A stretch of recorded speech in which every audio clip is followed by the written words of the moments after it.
Okay, everybody, hello again. We're going to get started with today's webinar 2 of the Family Driven Care Initiative. Thank you so much for participating in this pilot and for being on the webinar today. Your involvement in this is extremely important, as we'll talk more about in the next hour or so.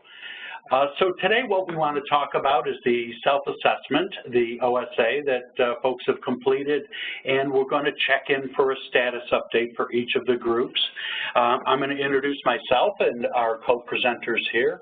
My name is David Eckert. I'm a senior consultant with Coordinated Care Services up in Rochester, New York. And joining me today is Geraldine Burton.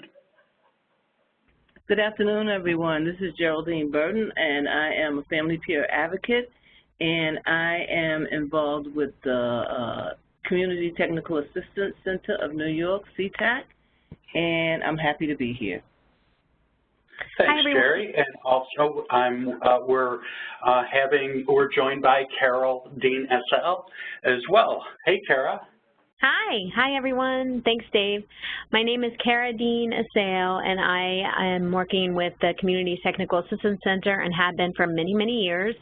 I help to lead all of the clinical work here at CTAC, and we are sitting inside the McSilver Institute for Poverty Policy and Research, so you may hear both of those things when you hear about CTAC. So we're really excited to be here with you today and looking forward to our conversations. Thank you. Appreciate it. So just a few nuts and bolts before we get started here. As you heard, we are recording this, so if folks were unable to be on the webinar today, we are able to send them a link to the recording and help people get up to speed. We encourage you to join by both audio and to chat in any questions you have along the way. Since we have a relatively smaller group today, though, we're going to be unmuting people for your introductions and when we check in with some questions and answer segments through the webinar today as well. So feel free to mute yourselves and then unmute yourselves when we call on you or when you have some input to share. And that is about it. So let's talk about the project here. We can give you an overview of what we're going to talk about today. And the next slide.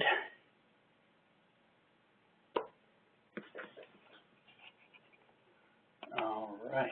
So an outline of webinar 2 here. We're going to briefly review what we covered in the first webinar, the pilot overview, just to, again, help everyone be up to speed. We, of course, really appreciate your participation, and we're going to take a little time to have you introduce yourselves and the family-driven care groups that you're with, your pilot groups. We're going to check in for updates today, and a good segment of what we're going to talk about relates to the organizational self-assessment, how it's used, and your experience in completing that. In particular, we're going to want to touch base on any barriers that you experienced, who facilitated that process, how that went. Hopefully the guidance is clear, but we certainly want to know if the guidance and you completing that was not clear. We'll talk about that. And out of that experience, the insights that you might have gained from that and any actions that you might plan to take related to completing that. Now, we appreciate it's early on, and it was pretty recently that you did that. But we want to know what you're thinking about in terms of what you were left with after completing it. So let's talk about who's joining us today. So I'm going to go down the list here of participants, and if you could check in and share who's in your pilot group, which agency you're from, and who's with you in the room today. So let me start with Alana. Are you unmuted and able to share with us who's in your group today? Yes, I am. And my group is Tiffany Smalls-Wilson. She is the supervisor for our program at SYNC. And also Jamelyn Vargas. She's also the behavioral health specialist in the program SYNC. And Jareen Walker is also in our group. Unfortunately, Jareen and, well, not for, unfortunately, fortunately for them, they are on vacation. So we are here. Excellent. And which agency, please, are you from again, Alana? After at Children.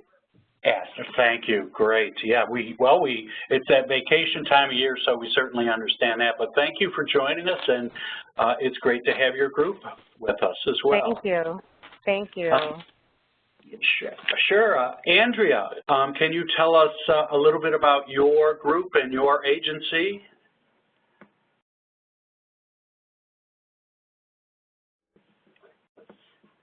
Andrea Mojica?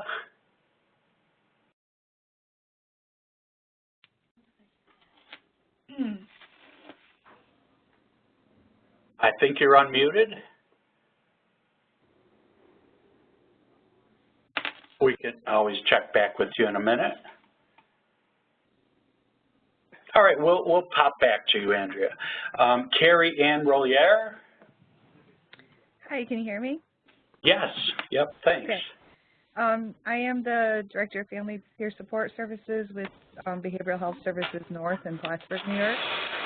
And I'm still kind of getting my team together. I'm a little behind on the ball, but I have Rick Ortel, who is my supervisor, Shelley Munson, who is the supervisor of the ICCs for the waiver program, and Bianca, who is a skill builder, but has been covering for some ICCs for the last, on and off for the last year. Unfortunately, none of them are with me today, and I'm actually on vacation and doing this from home. But I didn't want to. We appreciate your dedication, Carrie Ann. Thank you very much. And just a quick word, we're going to say more about this in today's webinar, but for those of you that are joining us after the pilot, no worries. We're going to help you get up to speed with the effort here and touch base with everybody individually. We're just super glad to have you joining this pilot, so we will have our part to play in helping you get up to speed as well. Heather Harris. Can you hear me? Yes. Hi. I'm a team leader for the case management at Helio Health. We used to be called Syracuse Behavioral Health, but now we've changed our name. And on my team was Andrea Mojica. I don't know what's going on with her phone, but I'm on now. Hi. Oh, hi. And I have a family peer. Her name's Angela Stevens, and she is in training, so she will not be attending today. And then there's Fawn Cipriani, who is the clinical director for. Oh, okay. So that's the team that we have so far. Great. We also have two mental children and adolescent counselors. I'm not sure if they're on. Andrea, can you confirm? I have Leanne with me. Kyle's on vacation this week. Okay.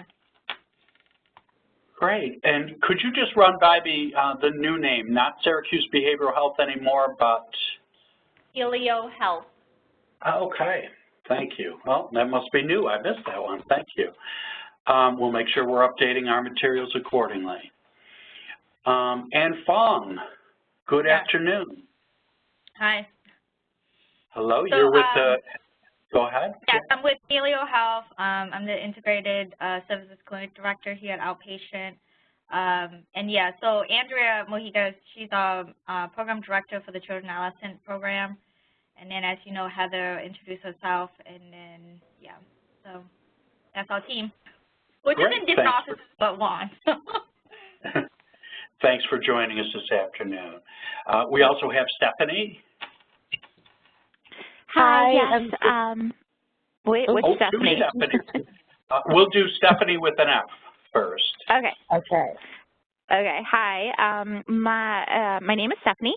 I come from the Research Foundation for Mental Hygiene, and I'm currently sitting within the Office of Mental Health Offices. And my team and I are working on a pilot program to bring high-fidelity wraparound as a form of care management. We've been working with pilot programs over the past 2 years. We have 2 years left on our grant to prove that high-fidelity wraparound really is the best way to do work with the high-acuity youth population. And we're just hoping to learn more about we're always looking for ways to learn more about family-driven toolkits and ways to really engage and involve families in the process and make sure that their voice is being heard. My team and I are currently doing a 2-day training right now, so I'm representing us on the call and through the webinar, but we consist of 2 project directors and then 3 other implementation specialists, along with a family peer consultant and a youth peer consultant. Great. Well, thank you for representing your team, and it sounds like a great initiative you're involved in there. Thank you. Sure. And the other Stephanie, please. Hi, I'm Stephanie Hilario. I am a family advocate in the home-based services for Astor in the Hudson Valley. So Excellent. I'm part of the group with the other Astor people and Trish Lishnick, and we have a parent also in our group, Sherry. Excellent. And Trish, I want to give you the opportunity to tell us a little bit about your role if you want to say some more. Sure. Hi, I'm Trish Lichnick. I'm the Director of Family Driven Care. I work in the agency to help keep the family voice and family participation active. And I also work in the OMH and B2H waiver programs. And, yep, I'm part of Astor. So we're all here today except for one. Great. Thank you. Appreciate you being able to join us. And we're looking forward to your input. Again, you're going to hear it a lot from us that how important your role is here as we're in this stage of getting this vital feedback about the process of using the Family Driven Care Toolkit. So thanks again. So a little bit more about what we covered in Webinar 1. Of course, after introductions and the original pilot participants, we talked about the core concepts of family-driven care. It sounds like in the roles many of you occupy, you are believers in this, of course, and we're glad to have you on board and working toward the same ends there in terms of having child and family-driven services really become more of a reality and more of how we do things across our service system. We acknowledge your important role as pilot participants. Since we are in the phase of getting feedback prior to a statewide rollout, what we learn from you is really going to be so important as we move to that next step. We did an overview of the Family-Driven Care tools and toolkit, and we spent some time introducing the organizational self-assessment. We have some of those completed that we'll touch upon today. Again, we want you to share what you're comfortable sharing about that, but we'll be talking about your experience with that.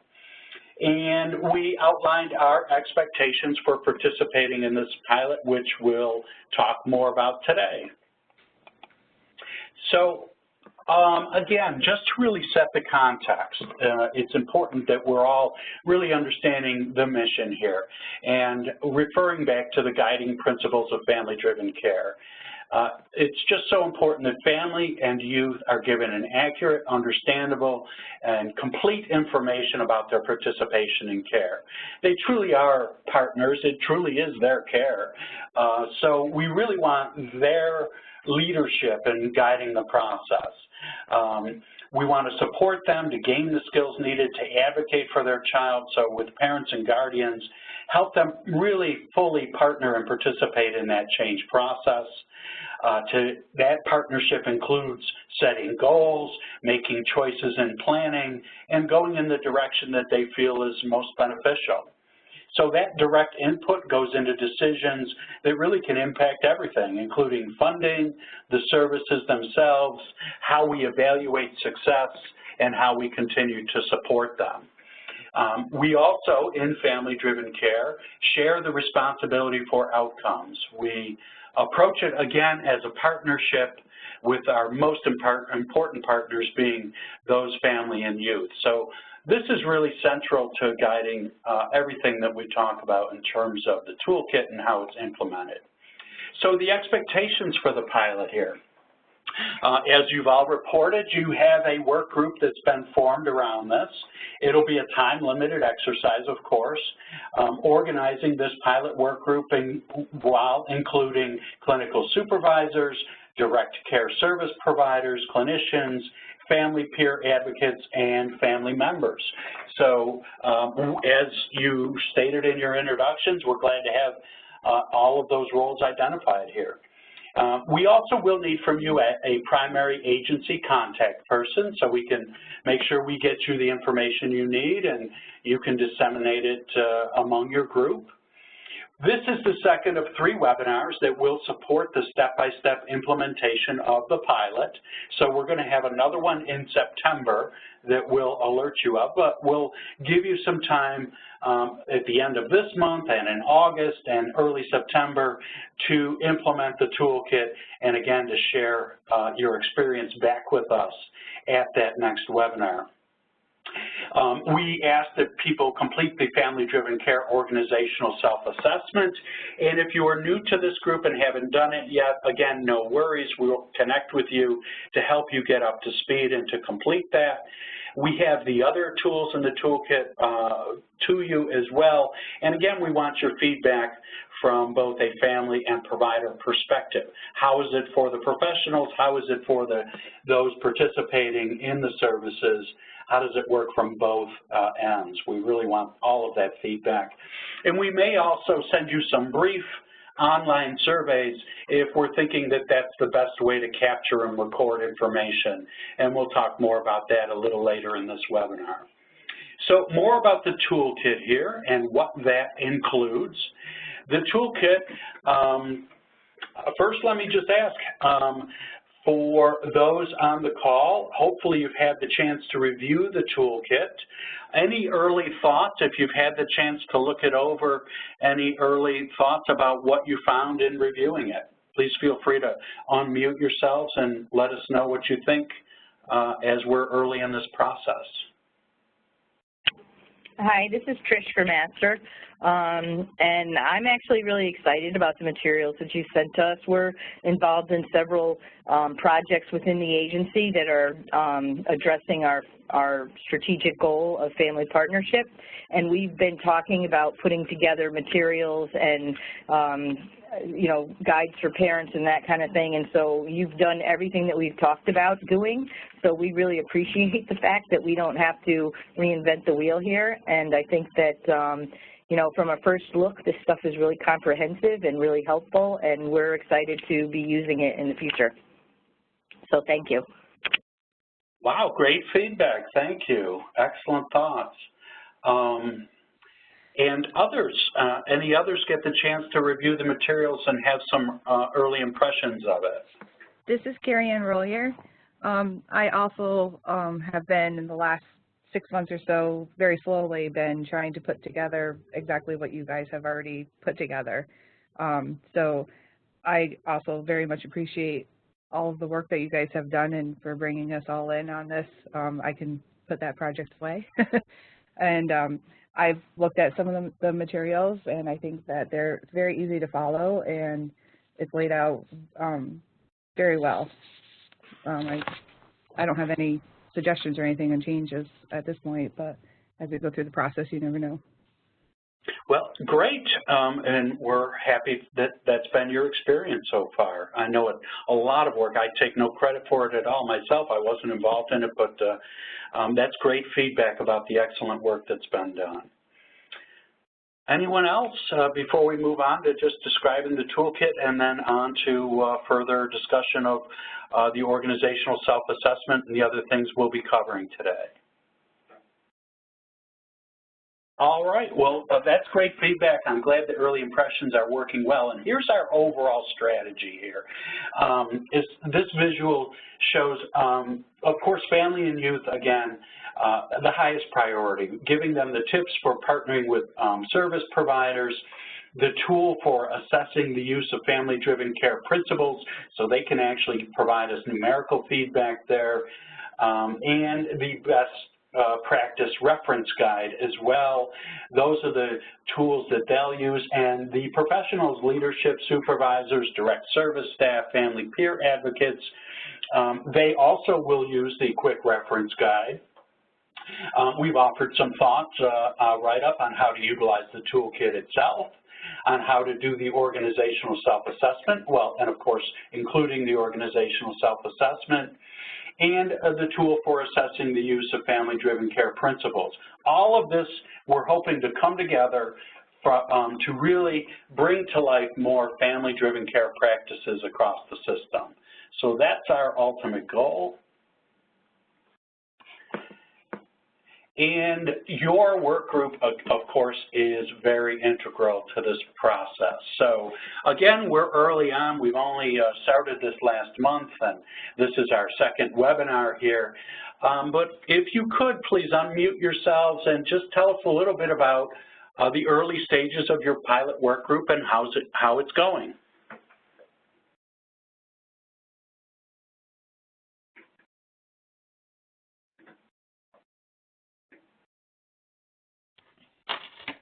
Hi, this is Fawn from Helio Health.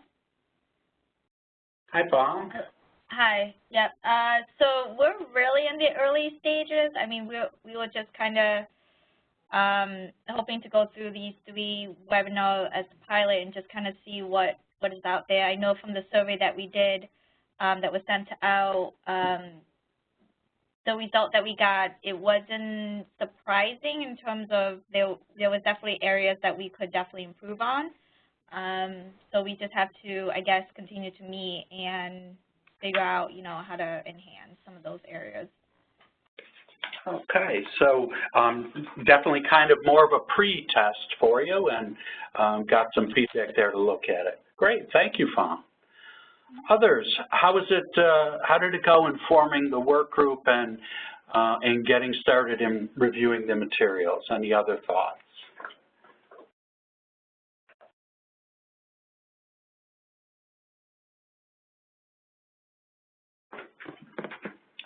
Okay, well, we'll certainly want to hear more from you as we proceed. And again, we appreciate that we are early in this process, and you're all getting your feet wet with this toolkit and these materials.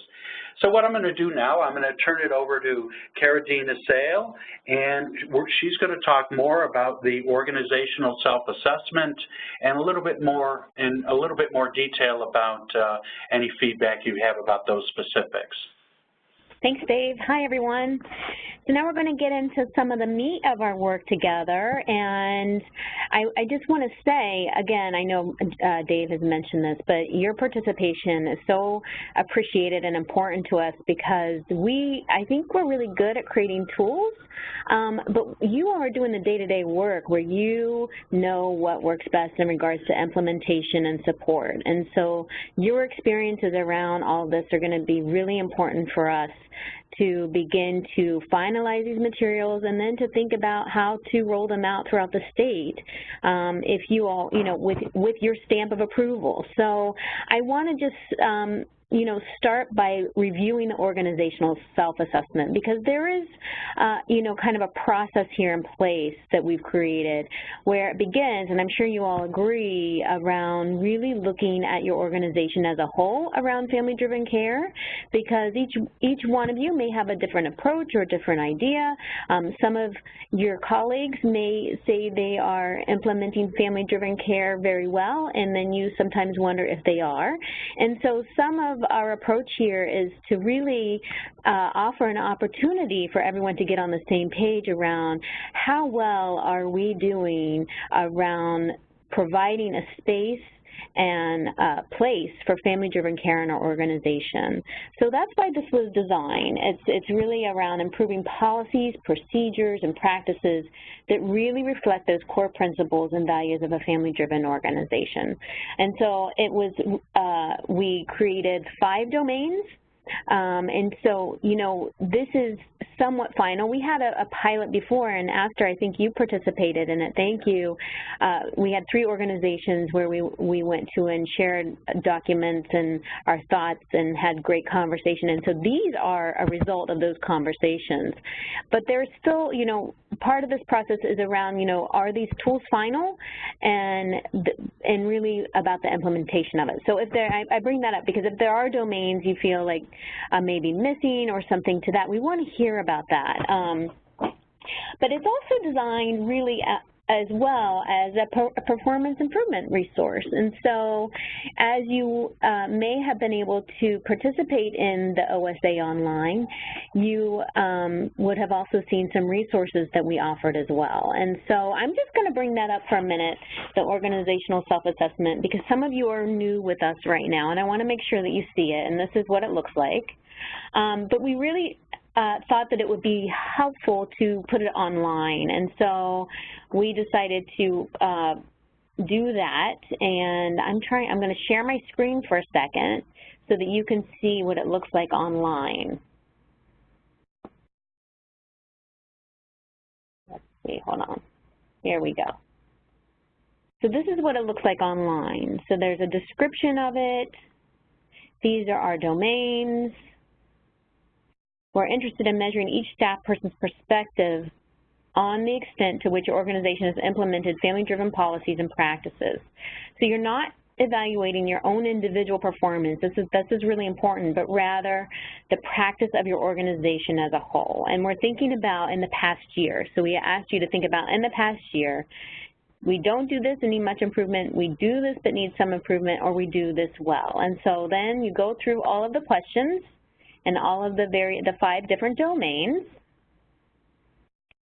And then once you complete it, there are a number of resources for you. Oh, it's not letting me move. I'm sorry. So there are a bunch of resources for each domain. So if you haven't had the opportunity, I'm sorry I can't show you those right now, but I think I can here. So if you haven't had the, oh, here they are. So then we score you. So this is, if you're a 0 to 0.66, your organization may need some change before becoming more family-driven. If you're from 0.67 to 1.33, your organization is somewhat family-driven. And then if you're 1.34 to 2.0, your organization has many family-driven policies and practices in place. And then there are all these resources for each domain that we really encourage you to look at as well. And also, if you have any to add, we'd love to know that. How does it sound? Does anyone have any questions so far or any thoughts?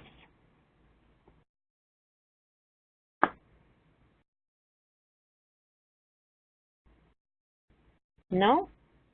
So please feel free to chime in at any time, because this is really meant to be more of a conversation than a presentation. So we'd love to really help you and make sure that this makes sense throughout our time together.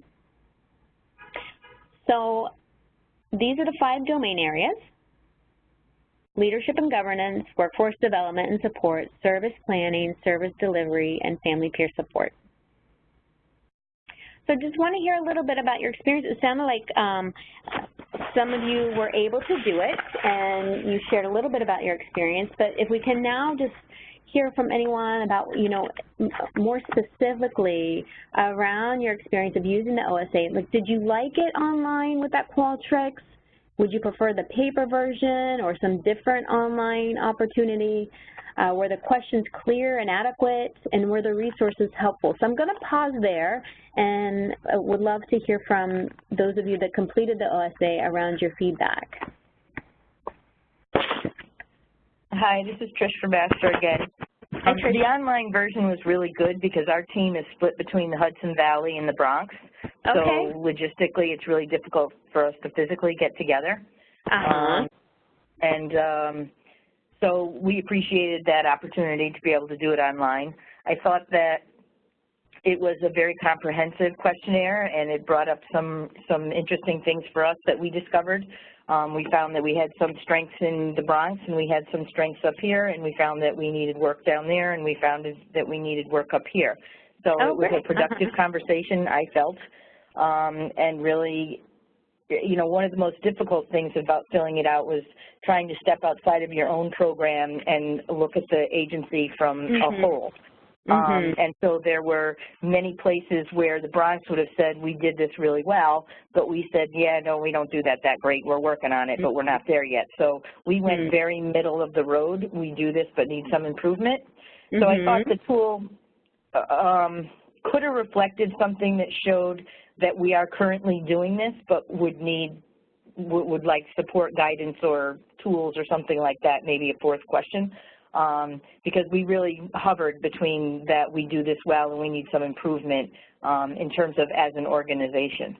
But it was a good activity, and I was really positive, felt really positive. We have a really strong team, and everybody's really invested in this, so this is a good project. Thank you, Trish. And that's such helpful feedback that it sounds like what would be really helpful for you is an opportunity to capture that you may be currently doing something but needing a bit of support. That would be something to add. Fantastic. What about the resources? Right, yeah, or to reflect the fact that there's some things that we do well, but not just need improvement, but need to grow with it to make sure that it gets to the entire organization rather than stuck in a pocket. Okay, so more about the implementation and dissemination kind of stuff. Right. Okay. Okay, great. And what about the resources? Did you find the resources to be helpful, or did you not feel that you needed to look at them? What were your thoughts there?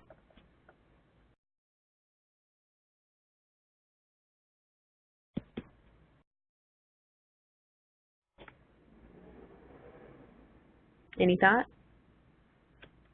I mean, we looked at the resources. Are you talking about the planning and the developing the plan chart and the family caregiver perspective and tools? Is that what you're referring to? There are a lot of resources, right? I was referring to. Oh, and they're all good, and we like all of them. Absolutely. Thank you. Under each domain, we try to offer resources to help improve, the practices in each domain, and so that was in the Qualtrics. So I don't know if you were on the online survey. When you completed it afterwards, you could see a variety of resources. Oh, okay. I'm sorry. I misunderstood your question. No, that's fine. Actually, I did not have a chance to look at those. Okay.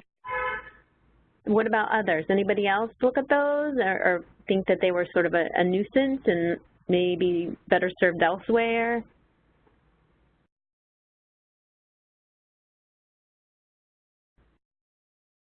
Any other experiences with the OSA to share?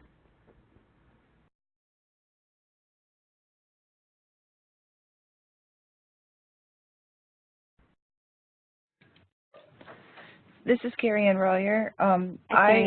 I was not able to attend the first webinar. I did receive an email with all of the attachments of all the materials, so I did get the OSA, but I didn't, either I missed it in the email or I didn't see the online survey. Is it possible to get that? Sure thing. We'll send that to you. Perfect, thank you. So those of you that haven't participated, so I think what we can do after this webinar is just send an email to everyone with the link to the Qualtrics to complete the OSA, because again, this is a starting point. And so the other piece of it is that we have, this was really the how to complete it, which I had gone over already. And then this this OSA Improvement Planning Guide. So this is something that is inside the Qualtrics as well. And so we thought that it would be really helpful for you all to think about an area, which domain, and I don't know if this is something that you're already doing, but that you could think about which domain based on your organizational self-assessment you would want to focus on during your time with us, and then figure out an action plan for that. So maybe it's service planning, maybe it's family peer support, maybe it's workforce development and support. And so that you could think about which of those areas you want to really focus your energy on and then begin working on it throughout our time together. Does that make sense, and does that seem doable? Yes, it does. Okay, fantastic. So if you want to, we encourage you to use this with your team. And then if you want to share it with us, we'd be happy to do that. We are going to talk a little bit more. Sorry, there's some background noise. I'm in the city. We're going to talk a little bit more about next steps. And one of those is that we're going to have individual consultation calls with each of the work groups. And so this is something that we could also discuss then in those calls. So it's really about what you want to do and how you're going to do it and who's responsible. How's that sound? It sounds like a good next step. Great. Yeah. And then just want to review some of our other tools really quickly. This is the how to utilize. This is the how-to for the entire toolkit that sometimes gets a little lost. So just want to make sure to give it some attention right away from the very beginning, that this is, what is family-driven care, a review of the toolkit, and then all the various materials that we have. So this is something that Dave and his team created, and I think it's a really fantastic idea to really kind of jumpstart the process for everyone. What are your thoughts?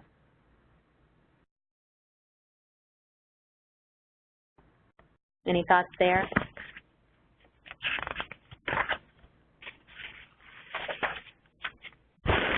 All right.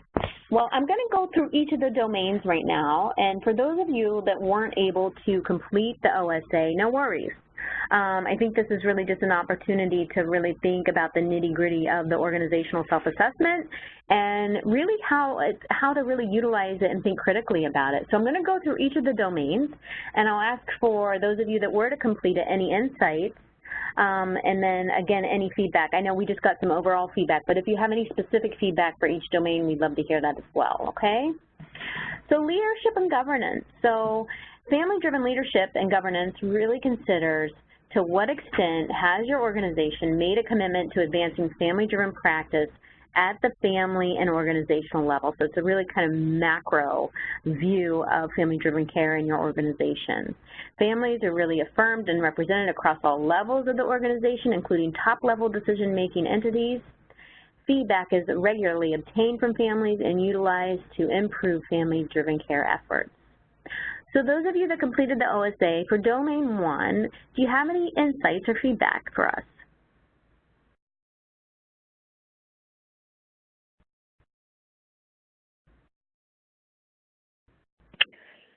This is Trish again.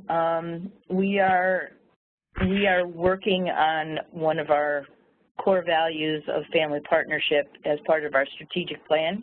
So these are all things that we're talking about. Mm-hmm. Yeah, like I said, this has all been very good for us because it helps us to recognize that we are going in a good direction. Mm-hmm. It's been a nice guideline. Okay. Okay. But in terms of the leadership and government and the governance piece of it, again, we've been talking about family-driven care in our agency for a long time, and we have some real pockets of excellence, but we've always said that we kind of lacked a standardization and a common real focus on it. And so now to have it as part of our strategic plan and to have committees and a steering committee and subcommittees and leadership committees and frontline committees that are working on it, it really gives it some heft. Mm-hmm. Mm-hmm. Sounds great. Is this going to be perhaps the area you all work on across Astor? Yes, as a matter of fact, is it? Okay. This pilot, with your permission, I had shared only with our steering committee, and the response to it was positive. And we're going to be, looking at all these different areas as topics of discussion and looking at your improvement planning guide and, using this experience of doing this pilot and implementing some of this as we go along. So it's just really said really nicely where our agency is in that endeavor. Great, thank you.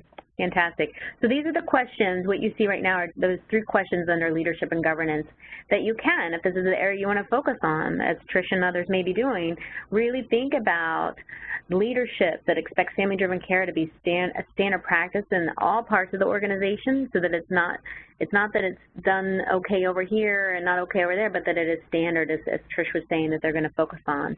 and that really family members are serving across your organization on the board of directors to committees, so that the family voice is just a constant part of the environment in your organization. And then utilizing feedback from families as part of the QA process to really improve services and experiences for all. So that would be your focus if you were going to think about really improving leadership and governance in regards to family-driven care. So that's Domain 1. Domain 2, workforce development and support. So this is really focused more around family-driven workforce development and support, and to what extent does your organization consider family-driven practice to be a core competency for all staff? So are staff receiving training around family-driven care, what it is, what it isn't, how to do it? Are there resources available, widely available in your organization? Are there specific practices of family-driven care that providers may want to access and that may be available to providers, as well as having some opportunity to share those with others? And is there continued support and feedback? So is there support around really implementing some of these practices as well? So any thoughts around, or any insights or thoughts around workforce development and support? I'm just going to bring this up so you can see the questions under workforce development and support.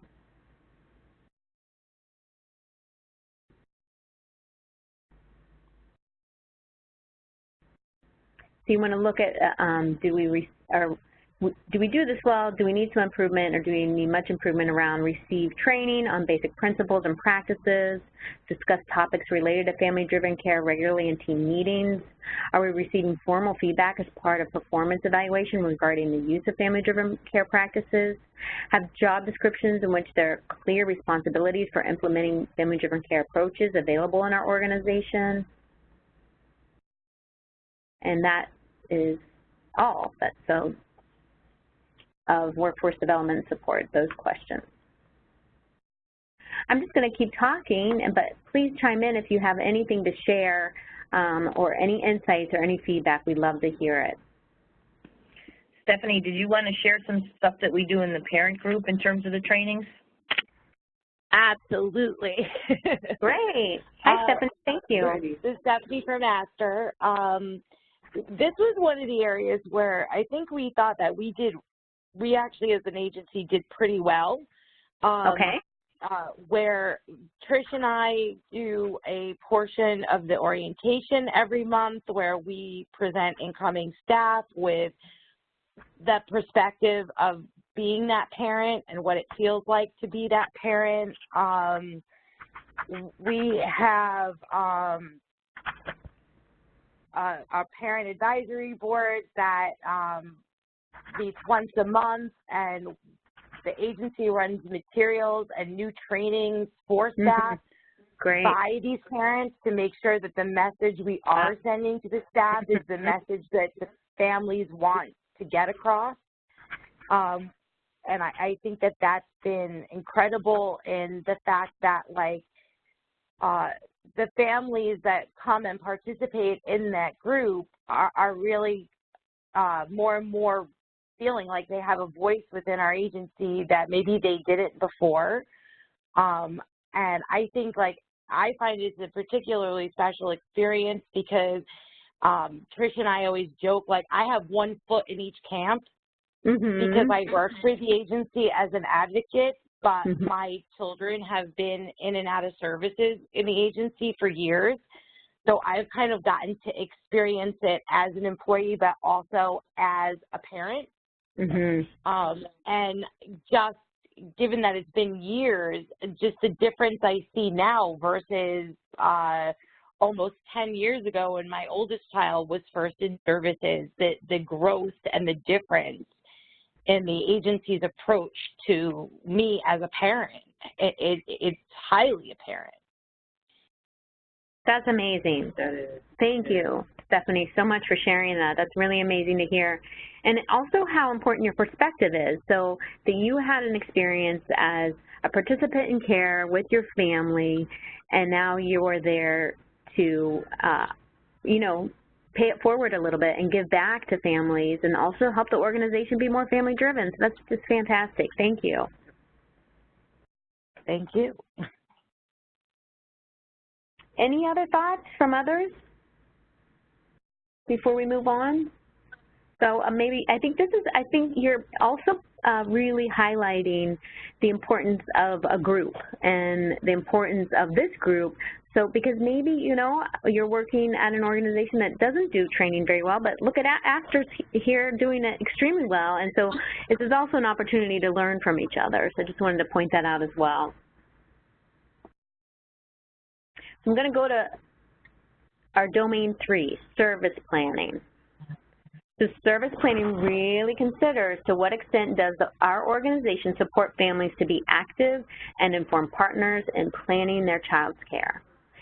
So I can tell you, I used to be a provider, and I would be with many colleagues who would create treatment plans and think about the kind of treatment the kids should be in without ever talking to families about it. And so this is one of the domains that we thought, and you'll see it has a lot more questions than the others, because it's really important for families to be a part of the process and part of the solution as opposed to thinking of them as part of the problem, right? And that families receive information that they can easily understand, and that providers engage families to be active and informed partners in their planning of their child's care. So I'm going to pause there. Does anybody have any thoughts around this domain, any feedback or any insights that you learned from participating in the OSA?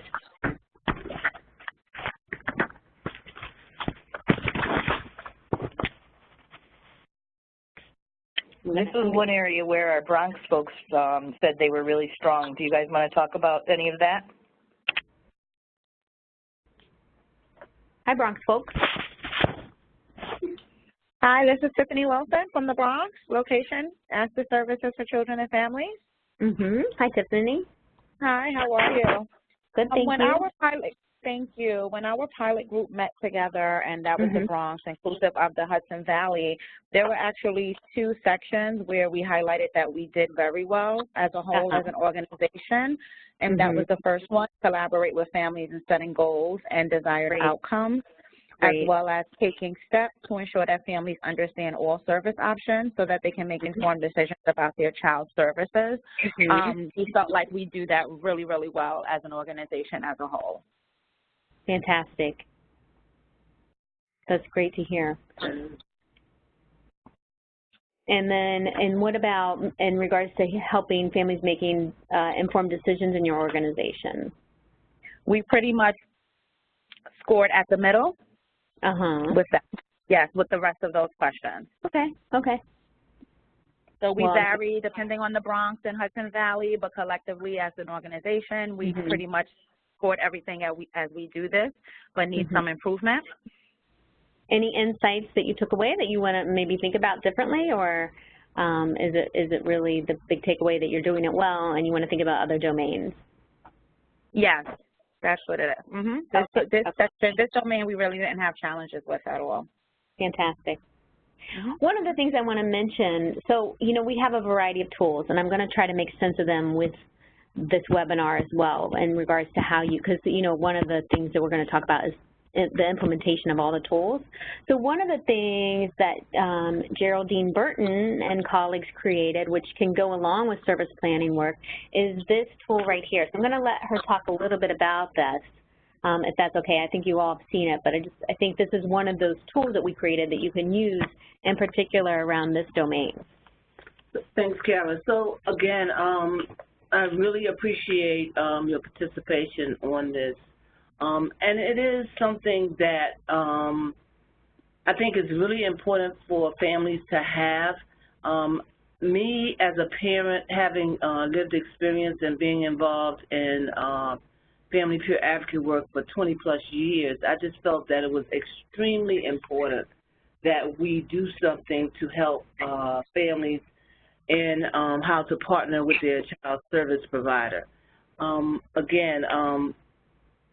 I remember how it was for me as a parent, and also with doing direct services when I worked at that particular time was the Parent Resource Centers. They're now known as the Family Resource Centers. I worked with them for 12 years. And so it was important for me to share this information with others, because we all know most of the time when families come into services, most of them, the first thing they want is for the clinician or the therapist to fix my child. You know, they come in, they're really not interested, not all parents, but a lot of parents, they don't know what the procedure, what the process is. So we just felt that it was important to be able to do this. So this is what this is for. And hopefully parents can get a lot out of this. And I'll just go briefly through the different sections. How to participate. It talks about how to speak up, provide information, and especially knowing your rights as a parent, be able to provide feedback. And also knowing that as a parent, you're the expert as well as the clinicians. Families are experts on their families, and clinicians are experts in the treatment process. And it's important to get the facts. A lot of times parents talk to other parents and they'll say, well, this is what happened to me, and sometimes parents take it as face value. So it's important that they know exactly what the facts are. Again, take notes, make a list of questions. Sometimes when you're at home, after you've left the session, you forget about certain questions that you wanted to ask, so make a list. Repeat what you've heard. And don't be afraid to definitely share what you liked and didn't like, and also keep a file. A lot of times parents come in and they have a shopping bag full of information. But there are ways that you can help a parent to organize their information so they can be effective in the treatment process with the clinician or therapist. So. Great. Thank you, Jerry. Just wanted to, connect all the dots, because there's a lot of information, and I just want to make sure that we're helping to connect all the dots at all times. So I'm going to go pretty quickly through the next few because we don't have much time left, and I want to make sure that Dave gets to talk about implementation a little bit. And so the next domain, domain 4, which is around service delivery. And so again, that family-driven service delivery really considers to what extent is our organization service delivery approach respectful of and responsive to the needs of individual families. And so this is where this tool comes in. So this tool is used around assessing, how well are we doing those things? And this tool is used between the provider and the caregiver. And so this is something that the caregiver can fill out with the provider, or it's something that the caregiver can fill out on their own and then turn it back in. It's not an anonymous tool, though. It's really created so that there can be open communication around how well are we doing these things, or what do we need to improve to make sure you're receiving the best care possible. And so we're asking you to use this with 2 to 3 new families and 2 to 3 older families as you move forward with the use of the tools. And then I'm just going to show you the questions for family service delivery. It's a lot more questions. And so if you look through these questions and you think some aren't relevant, we'd love to also know that as you continue to participate and get deeper with the tools. And then the last domain, which I actually I have a sneaking suspicion that you all do this very well, because this is around family peer support. And considering to what extent has your organization really taken steps to promote parent empowerment through the hiring of family peer advocates and by providing parents with opportunities to connect with and support one another. And so I've heard from those of you that have talked that you're actually doing this really, really well. And so, but I'm going to see if anybody has anything to share or any thoughts. Any input from anyone?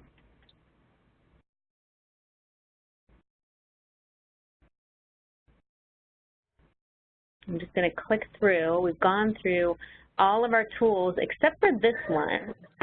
I'm going to ask Jerry to go through this one, and then Dave, we're going to pass it on to you. Okay, so again, this particular tool is for the families and for the providers. And we use it as a quick reference guide of best practices. And as you can see, the tool includes about what family-driven care is. It talks about the commitment to families, principles to remember. It also talks about family-driven care core competencies as well. That's just a few of the things. And again, like I said, it can be used for the providers, used by the providers and the families, so they can become familiar with best practices. So.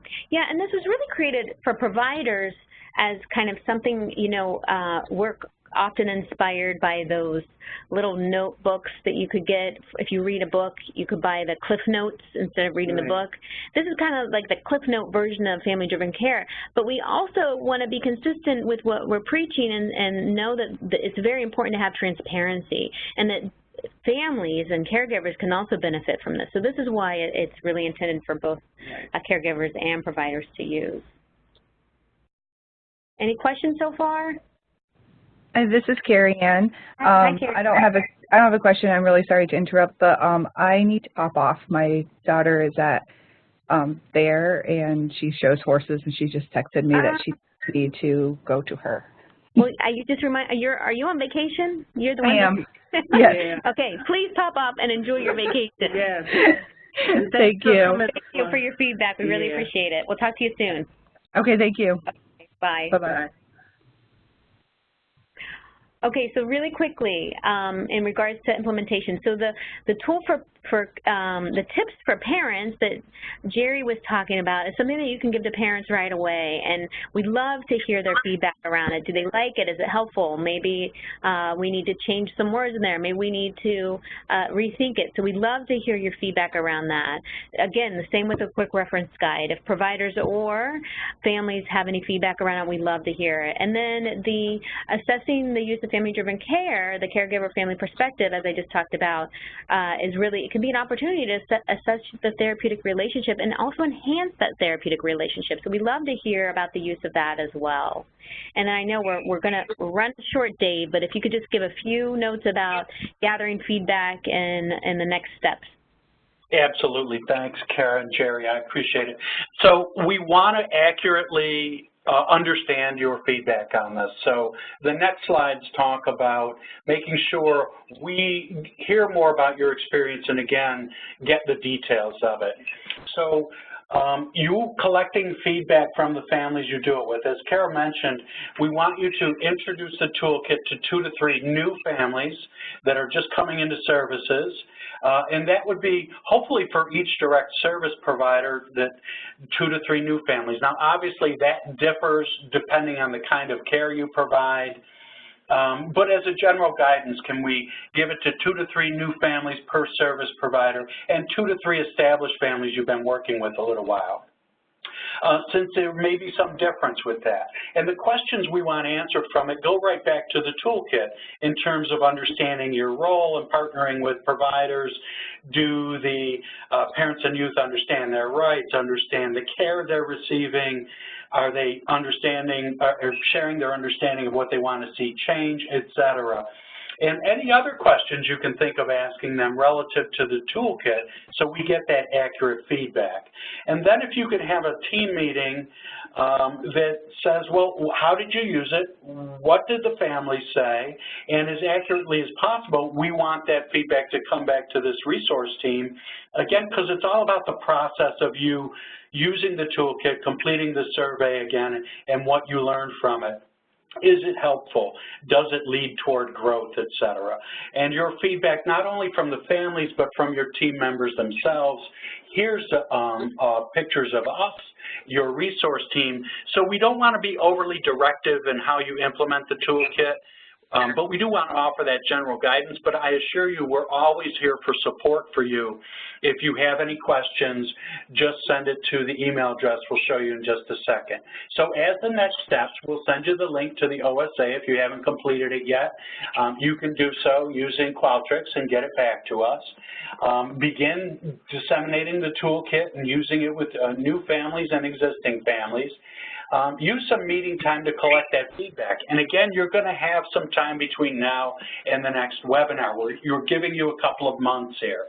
So you will have the time to digest the toolkit, use the toolkit, and begin getting this feedback before webinar 3 in September. We'll get you those details as soon as possible. And we're going to be doing, again, individualized follow-up to answer any questions you have and to offer that guidance.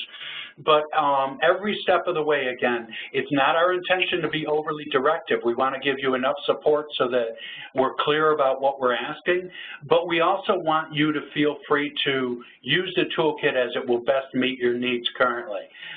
Any questions, here's our email address. Just put FDC in the subject line so the CTEC folks know to direct those emails to us, and we're going to be pretty responsive. We'll get back to you, I guarantee, within a business day. So thank you again for participating. You're making all the difference in terms of this rollout, and I think we covered what we needed to today. We'll be reaching out to you individually, sending you, again, that link to the OSA for those that haven't completed it, and looking forward to hearing more about your use of the toolkit. Jerry and Kara, what did I forget?